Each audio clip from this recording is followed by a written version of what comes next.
Lusot na sa committee level ng Senado ang panukalang pondo ng Presidential Communications Office sa susunod na taon.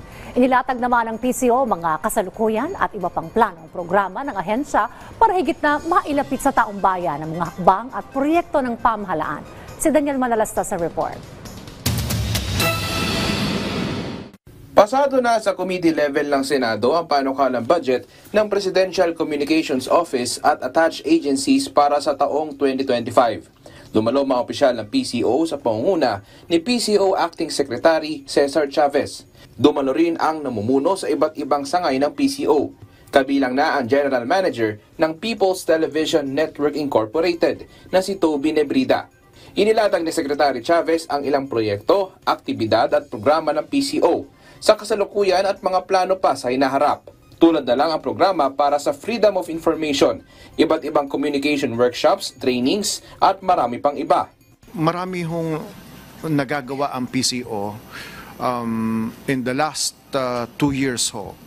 At marami ring ginawa ang nakaraan na ginagamit din namin ngayon.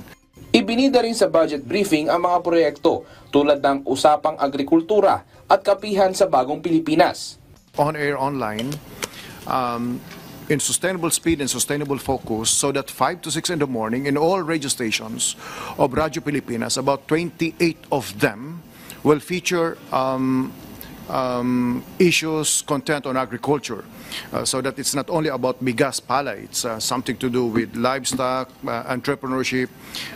That's everyday po. Usaping agrikultura sa 28 na stasyon, depende syempre sa sitwasyon doon at sa needs nila. Exactly. That's a good project. Ayon pa kay Chavez, ginagamit ang mga radio stations para makagawa rin ng digital contents.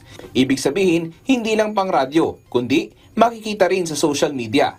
We also feature, ma'am, success stories in